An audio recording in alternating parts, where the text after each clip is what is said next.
शेतकरी मित्रांनो, आज आपण आलो आपल्या हार्वेस्टर प्लॉटमध्ये. हार्वेस्टर चालू आहे सध्या. 1.25 फुटानं आपण 40 किलो बियाणे पेरलं. इथं एकरी व्हरायटी आहे सिलेक्शन 1 त्या व्हरायटीचं वैशिष्ट्य म्हणजे युआरबी प्रक्रियायुक्त आहे. उंच वाढणारी व्हरायटी आहे, त्यामुळे आपल्याला एकरी बियाणं जास्त टाकावं लागते. साधारणतः 30 ते 40 किलोपर्यंत बियाणं टाकू शकता आपण. आणि हार्वेस्टिंग व्हरायटी आहे, त्यामुळं खताची मात्रा जी आहे ती एकदाच देऊ शकता आपण. त्यामध्ये आपण 10-26-26 2 पोती दिलेली आहे. आणि अशा प्रकारे इथं काढणी चालू आहे हार्वेस्टरनं. युआरबी प्रक्रियायुक्त असल्यामुळे कुठल्याही प्रकारचं इतर अन्नद्रव्य द्यायची गरज नाही. जसं फवारणीमधून कीटकनाशकाशिवाय बुरशीनाशक, टॉनिक, विद्राव्य खते 19-19-0-52-34 असं काही चालत नाही. फक्त आपण याला कीटकनाशक फवारू शकता. तर या व्हरायटीचं वैशिष्ट्य म्हणजे उंच वाढणारी आहे. जास्तीत जास्त झाडाची संख्या बसल्यामुळं आपल्याला इथं ही पडत नाही, उंच वाढते, त्यामुळे ॲव्हरेज पण चांगला आहे. आणि या व्हरायटीला आपण इथं 2 खतं दिल्यानंतर अशा प्रकारे उंच वाढली. साधारणतः 2.5 फुटापर्यंत 3 फुटापर्यंत वाढलेली आहे.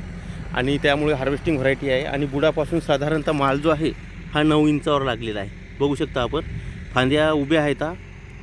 एका फांदीला 9-10 9-10 11पर्यंत घाटाची संख्या आहे. आणि बघा अशा प्रकारे भरपूर फांद्या आहेत.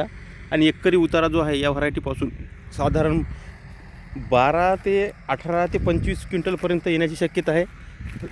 हवेमुळं अशा प्रकारे थोडं झुकल्याने वाटते, पण उंच असल्यामुळं काहीही कुठल्याही प्रकारचं इथं आपल्याला अशा म्हणजे नाश वगैरे काही नाही, नुकसान कुठलंच नाही, चांगलं आहे एकदम.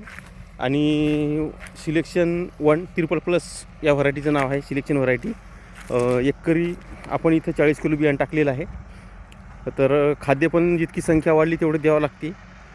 आणि जबरदस्त व्हरायटी आहे, मररोगमुक्त आहे, एकही झाड मरत नाही. आणि युआरबी प्रक्रियायुक्त असल्यामुळं एका वर्षी एकदाच पेरता येते. व्हरायटी चांगली आहे, दाट पेरणीसाठी चांगली आहे आणि हार्वेस्टिंगसाठी पण चांगली आहे. आणि हाताने जरी कापतो म्हणलं आपण मजुरांकडून तरीही चांगल्या प्रकारे काम करते.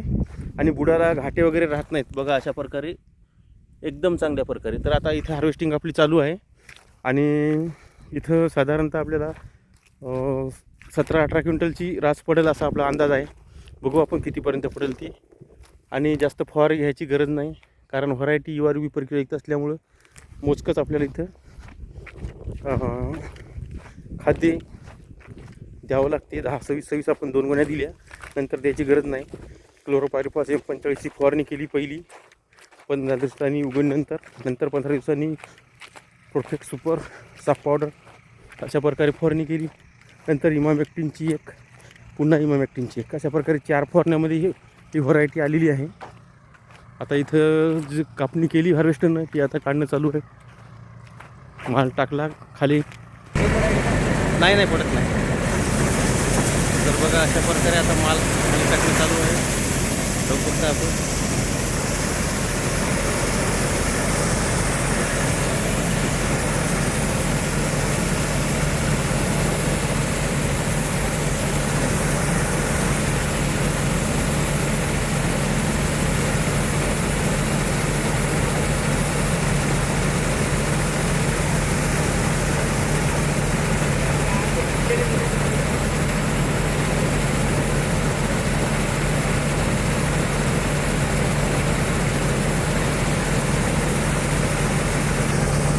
जो भाग आहे त्यात तुटार जमा होती. इथं त्या भागातून माल पडते हार्वेस्टर चणा काढण्याचं.